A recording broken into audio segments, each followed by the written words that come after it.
Today I'm going to tie a jig using wool. We've been introduced to a fellow jig tire. The gentleman's name is Red, and he's been tying a wool with a satin material and has been very successful catching fish on this particular jig. Well, the tires at JigCraft, we decided that we was going to see what kind of jigs we could come up with using the wool and the satin. And it's been very interesting to read the thread about Red and his success and his jigs that he's tying with these. I've ordered about 4 different colors of wool. I got these from the Pendleton wooden mills, and they've worked out pretty good, really. So today what I'm going to do is show you how we're tying this and what you can do, how you can shape this wool while tying a jig. So what I'm doing is starting out with a 1/16 ounce jig head. I have recessed the head to accept 3D eyes, and also have put a custom color on the jig head. It's a black with a mixture tapped onto it.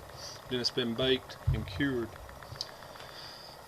The thread I'm using is Coates & Clark.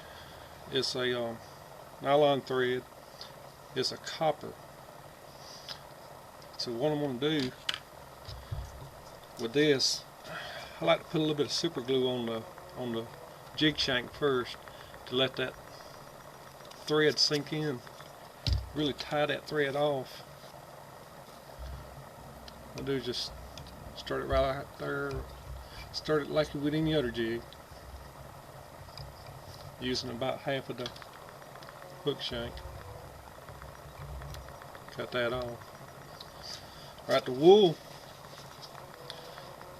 what you're doing is just pinching some of it out of there, about the size of what you think is going to be a good body on that. And with the wool you can always add more of it also. What I'll do is once the pinch ends on this side, and this is the working end of the wool, I'll take and cut that to give me a more of a flat part to put up against my jig head, and then tie this in.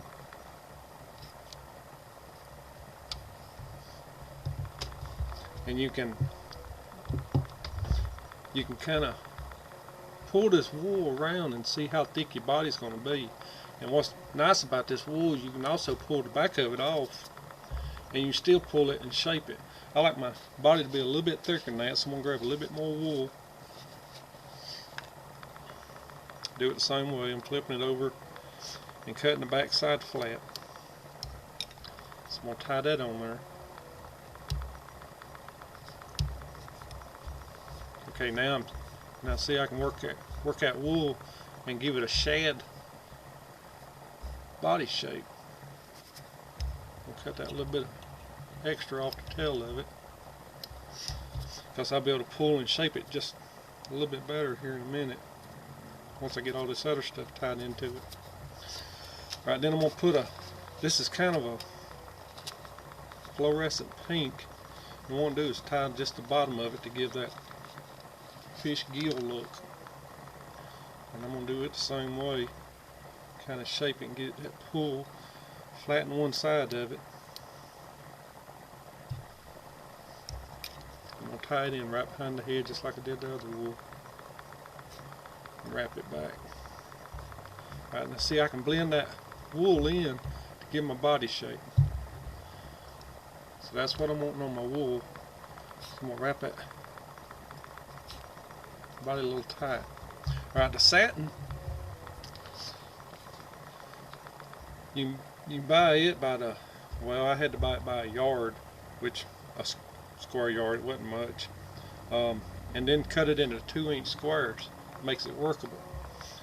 On this particular jig, what I've been doing is pulling out 4 threads,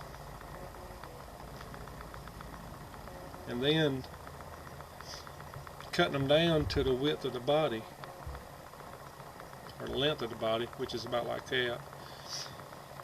So I'm going to cut that, and then I'm going to tie it in right to the side, and this is going to give represent the lateral lines on a fish.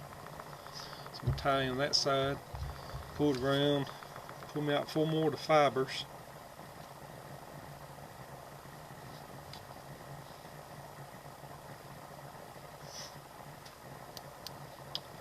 Get them cut to the size. Put it on the other side of the jig for your lateral lines. Alright, then you pull that back and then get your thread neck finish wrapping in. You want to make sure you get enough thread on there to cover up all your colors. Have a nice finished neck on it. Okay, that's good right there. I'm going to whip finish it about 3 times.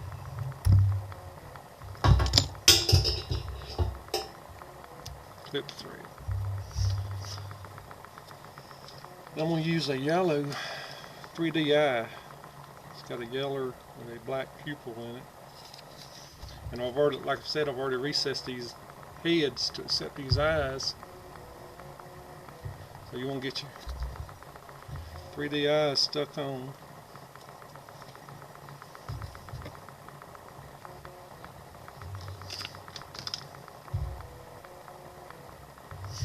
Okay, then once you get the eyes in place, what you want to do is take clear fingernail polish, which is a Sally Henson. That's what I'm using. Alright, you want to make sure you get them eyes good and coated. And as you're coating the eyes, you're also coating the neck and coating the rest of the head.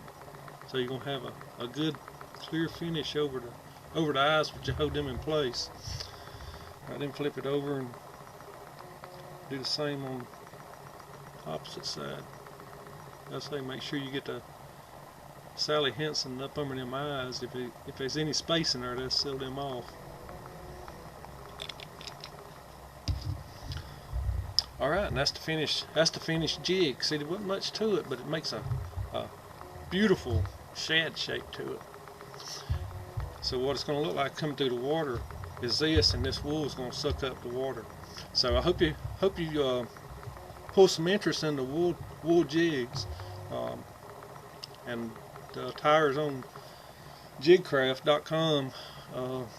We're running a jig swap right now, which everybody is tying so many of these their own type of jigs and sending them in. But it's been very interesting. Hope you enjoy this. Thanks.